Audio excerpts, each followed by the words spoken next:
Welcome to Military and Aerospace Enthusiasts. Over here we give rare insights you won't hear elsewhere.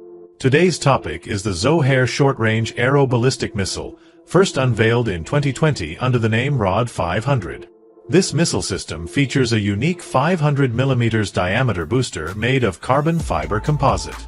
This was a groundbreaking development when revealed, as previous Iranian motor casings for solid propellant missiles are only known to have utilized more primitive forms of composite casings and primarily steel alloys. The announced range of 500 kilometers highlighted its status as one of the best-performing short-range ballistic missiles in the world. Considering its size and weight, it may even qualify as the best ballistic missile in its class.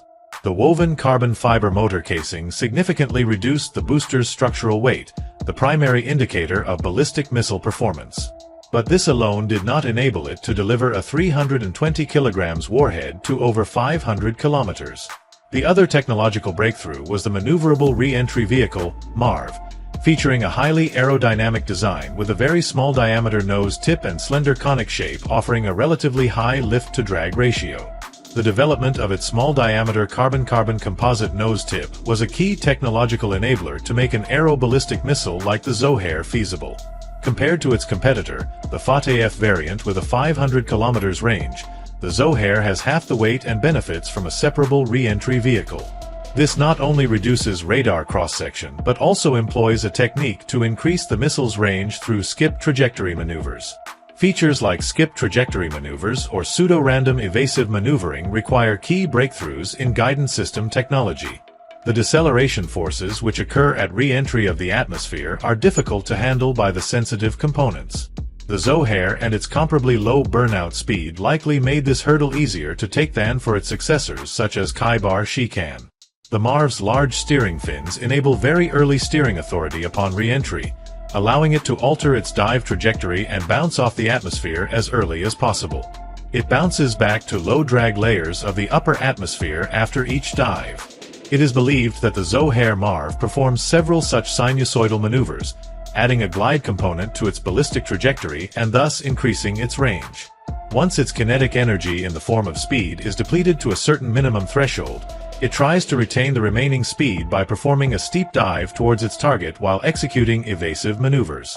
The Zohare is a special-purpose weapon designed to defeat endo-atmospheric ballistic missile defense systems. It also marked a significant development milestone for the IRGC Aerospace Force Design Team, whose increasing experience led to future advancements in the Shikan and Fateh series of hypersonic ballistic missiles. The Zohare is light enough to be mounted on modified fighter-bomber aircraft for air launch, such as the IRGC Aerospace Force's Su-22 bombers, a capability that was likely a key requirement that may have influenced its creation. Although it remains uncertain if Iran will pursue an air-launched variant, doing so could potentially extend its range up to 3 times. Air launch would allow for unexpected attack vectors, where the aircraft can fly and launch from positions which create new threat directions for the targeted adversary. Hence, the tactical flexibility and benefits air launch would offer are highly attractive. The MARV and nose tip design should be capable of supporting an air-launched range of around 1,500 kilometers without notable modifications. The compactness of the Zohare also allows for multiple missiles on one truck launcher. Observed were variants with 4 or more missiles stored in sealed containers. Such a launcher can be disguised as a civilian vehicle due to the small size of the Zohare. In 2023, Yemen's Ansar unveiled a variant of the Zohare called Tankil, an anti-ship ballistic missile with a small diameter, low-drag terminal imaging seeker. This missile is a significant step forward from the 280 km range Khalij Fars, based on the Fateh 110. The older missile lacked a MARV that reduces radar signature and allows more intense evasive steering. When viewed in light of the mentioned 4-container launch vehicle for the Zohare, the anti-ship variant appears as a formidable supersonic anti-ship weapon. Its small size also enables potential deployment in vertical launch containers on ships. However, within the IRGC Aerospace Force, the Zohare has not been observed in widespread use. Despite claims of being less expensive than the comparable Fateh 110 variant, it is likely that the carbon fiber-based Zohare costs more, given the more limited production capacities and infrastructure compared to the Defense Ministry's Fateh 110. An alternative reason for why the IRGC Aerospace Forces Self-Sufficiency Jihad organization pursued the development of the Zohare carbon fiber motor casing may lie in a less apparent factor: its suitability for localized production by members of the Iran-led axis of resistance. Given that these actors largely lack the industrial infrastructure required to manufacture metal alloy motor casings, carbon fiber alternatives present a pragmatic solution. Iran would only need to supply weaving machinery and adequate quantities of high-grade carbon fiber to facilitate domestic production of the casings, which constitute the largest and most difficult to smuggle structural component of a ballistic missile. Thus, in addition to advantages for air-launched missiles, the ease of production with minimal resources likely served as a key motivator behind the Zohare's development. It is expected to serve as a limited-quantity, special-purpose weapon to counter regional missile defense systems like the Patriot PAC-2. Anti-shipping variants are particularly attractive because quad launches can enable ripple launches of several Zohare missiles against adversary naval ships equipped with missile defense systems. The enhanced survivability of the compact, low-footprint missile also makes it appealing for deployment by forces such as Lebanon's Hezbollah, offering improved capabilities over the Fateh 110 and addressing Israeli missile defenses more effectively. The reason Yemen's Tankill anti-ship variant failed to actually critically damage or sink U.S. Navy vessels during the year-long conflict is best explained by the advanced missile defense capabilities of these warships. Aegis-equipped vessels and aircraft carriers operate exclusively within naval groups, never in isolation.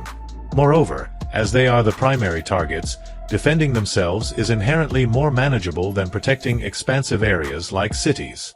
Interceptors can be launched at the very last moment if prior attempts fail to neutralize an incoming threat. Such late-stage engagements ensure interceptors operate at peak kinetic energy, enhancing their ability to counter aggressive evasive maneuvers such as those executed by a Tankill MARV.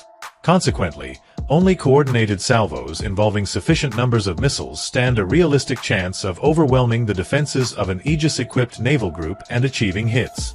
While it remains unclear whether Yemen's Ansar Allah sought to escalate hostilities by launching a large-scale salvo, potentially involving a dozen or more Tankills simultaneously, such quantities would be necessary to penetrate the Aegis combat system, given its vast magazine depth and layered defenses. Nevertheless, the U.S. Navy confirmed spending hundreds of high-cost Standard Missile family interceptors to neutralize Yemen's sporadic attacks, underscoring the intensity of the defensive effort. In summary, the Zohare Aeroballistic missile represents a significant advancement in Iran's missile technology, combining compactness, high performance, and versatile deployment options to enhance Iran's strategic and tactical capabilities in regional conflicts. So that's all for today. If you liked it, give a thumbs up, comment, and subscribe. It really makes a difference in the YouTube algorithm and is a great support to the channel. The real enthusiasts can become members and gain access to exciting membership-only material. Thanks for your support and motivation. See you next time.